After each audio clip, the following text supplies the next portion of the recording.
lancei uma pequena obra, uma reflexão sobre a questão do sistema de controle exercido pelos tribunais de contas. O nome da obra, eu acho que eu tenho ela aqui, só um minuto.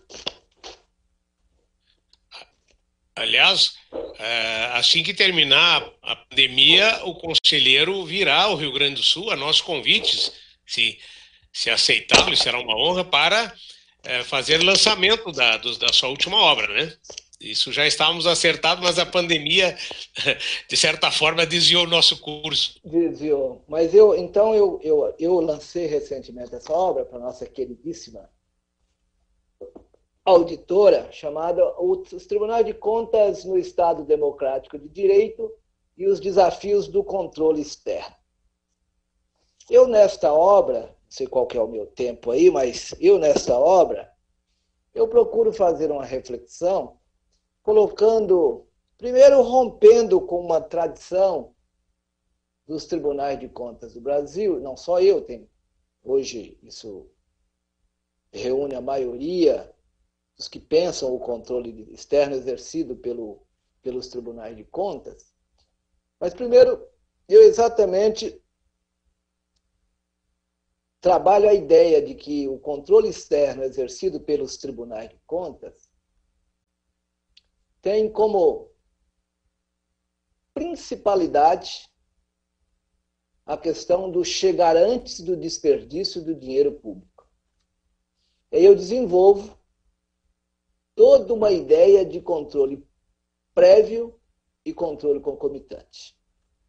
O controle prévio, não só, mas exercido principalmente no processo de análise das licitações.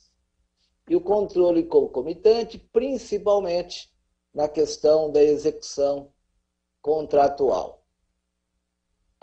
E faço uma crítica, dizendo o seguinte: priorizar o controle de conformidade, o controle posterior, o controle repressivo, é bom, serve como educação, mas é ineficaz do ponto de vista dos resultados. Nós precisamos construir mecanismos e viabilizar os tribunais de contas como avalistas de políticas públicas, e aqui já estou entrando na resposta da nossa queridíssima colega, como avalista de políticas públicas exitosas. Por que eu digo isso? Porque a democracia, eu citei aqui uma frase do Bobbio, que diz o seguinte, que o estado natural da democracia é estar sempre em transformação. É isso. Ou seja, a rotatividade de poder da democracia é fundamental. E muitas vezes cabe às instituições de Estado, do tipo tribunais de contas, atuar como avalista daquelas políticas públicas importantes. Aqui no município de São Paulo, para além de reforçar as auditorias operacionais, e aqui nós desenvolvemos um outro mecanismo chamado de auditorias transversais, nós desenvolvemos um mecanismo chamado mesas técnicas, onde nós reunimos técnicos dos dois lados, do jurisdicionário e do controle externo, e vamos trabalhando preventivamente no sentido de chegar antes do dinheiro público, mas mais do que isso, no sentido de ir construindo também, neste processo de análise interna dos tribunais de contas, indicadores daquelas políticas públicas que realmente possam que diz respeito à cidadania. E com isso, obviamente, dando a elas a maior perenidade possível. É assim que eu penso o controle externo hoje, né? O controle externo tem esta função. Obviamente que tendo exata noção das nossas competências. Nós não vamos substituir o programa de governo eleito nas urnas, a opção do povo por um programa de governo, nós vamos substituir. Mas nós podemos, a cada governo, aferir, independente das bandeiras partidárias, aferir quais as políticas públicas que de fato deu certo, exitosas, para que elas possam servir de exemplo e o Tribunal de Contas meio que apontar como rumo para para a rotatividade do poder, não prejudicá-la. E acho que nós estamos num momento especial. Sobre essa questão do papel do controle externo neste momento de crise, em São Paulo, nós, até por sugestão minha, reunido com o prefeito e com o presidente da Câmara, nós, então, estabelecemos aqui uma mesa de relação institucional para o enfrentamento da pandemia, composta pelo prefeito, secretário de governo, secretário de saúde, secretário de gestão, presidente da Câmara Municipal, vice-presidente da Câmara Municipal, presidente da Comissão de Finanças e presidente da Comissão de Saúde da Câmara Municipal de São Paulo. Além disso, 2 técnicos do Tribunal de Contas do município e 3 conselheiros. O presidente mais 2, Maurício Faria, e o conselheiro Domingos de Sei. Exatamente no sentido de que o enfrentamento da crise não pode ser pensado como um período de controle na normalidade. E, obviamente, que a ideia nossa desse período foi dar celeridade às decisões para o enfrentamento da crise, sem abrir mão do controle de conformidade e até do controle concomitante, mas relativizando, neste momento, o papel do controle prévio, porque a celeridade de enfrentamento da crise exige um esforço conjunto, e muitas vezes o controle prévio, em momento de pandemia, pode não ajudar na resolução dos problemas. Então, nós aqui, no enfrentamento da crise, adotamos essas medidas.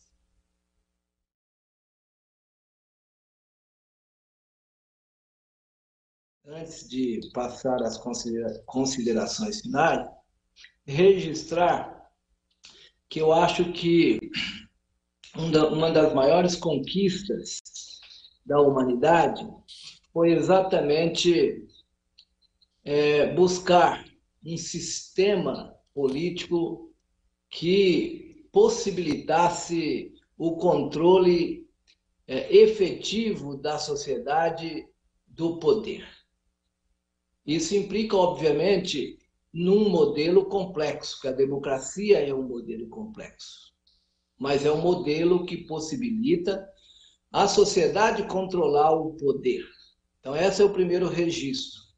O segundo registro é que o processo que nós estamos vivendo de pandemia só demonstrou o valor de um Estado comprometido com o social. Apenas um exemplo. Imagina o enfrentamento dessa pandemia sem o sistema SUS de saúde, sem o sistema único de saúde. Um sistema que vem sendo construído ao longo de décadas, principalmente por aqueles que são os maiores responsáveis pelos êxitos desse sistema, que é exatamente os profissionais de saúde, os estudiosos dessa área. A ideia do Estado mínimo está sendo questionada na prática. O tamanho do Estado, na minha opinião, deve ser no exato tamanho para proteger a sua sociedade. Quando o capital captura o Estado, quando o capital captura o Estado, e é isso que normalmente acontece, nós temos o aprofundamento da exclusão social e o aumento da corrupção. A corrupção constatada no país por décadas, instrumentalizada e bem instrumentalizada para o alcance do poder por alguns, ou para alguns alcançar o poder, a corrupção tem nós temos aqui um desvio de análise e de conclusão no Brasil.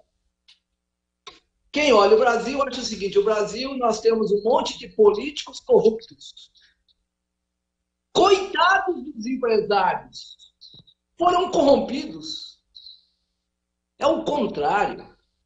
O resultado da corrupção no Brasil é porque o capital, o mercado capturou o Estado brasileiro e colocou os políticos e parte das instituições de Estado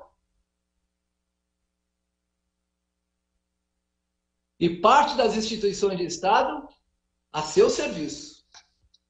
Olha o financiamento de campanha. Financiamento de campanha no Brasil até há pouco tempo.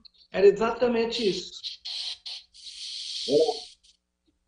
Era uso e costume, todos sabiam disso, que os empresários se aproximavam dos políticos com poder para exatamente financiar campanhas em troca de contratos públicos. Todos sabiam disso. Portanto, o grande problema estilar que está no Brasil, no que diz respeito à análise da corrupção, é porque o Estado foi capturado pelo o poder econômico. Essa é uma realidade objetiva. Então, não é um problema de Estado máximo ou Estado mínimo. É um problema o seguinte, de quem quer colocar o Estado brasileiro de joelhos. E agora veio a pandemia. Está aí. Quem falava de Estado mínimo tem que defender objetivamente a intervenção do Estado para salvar os mais pobres. Quem vai proteger os hipossuficientes? O capital? O mercado? Então, eu sou muito cético em relação a isso. Sou um defensor do estado de bem-estar social na essência, na sua essência. É isso que eu desejo para o Brasil, estado de bem-estar social. Isso implica em diminuir a distância entre ricos e pobres, e isso não se faz sem uma intervenção pesada do Estado. Mas quero aqui agradecer ao presidente dessa instituição, presidente Stilac, que tem conduzido o TCE do Rio Grande do Sul, e aqui registro novamente uma referência para o sistema de controle do Brasil, o Tribunal de Contas do Rio Grande do Sul, uma referência para o sistema de controle do Brasil. Vocês estão de parabéns, né? E quero dizer que foi uma honra participar deste debate. Fiz uma opção de discutir o momento que nós estamos vivendo no contexto de visão mais ampla de Estado, de democracia como instrumento de composição das diferenças. Acho necessário esse debate nesse momento. Acho que nós temos que conversar um pouco sobre que democracia nós estamos construindo. Acho que nós temos que conversar um pouco sobre os rumos do Estado brasileiro. O Estado brasileiro está em disputa, né? Então, acho que é fundamental o debate aqui travado. Quero agradecer a participação de todos que estiveram conosco aí neste período de webconferência e dizer lá que estou à inteira disposição.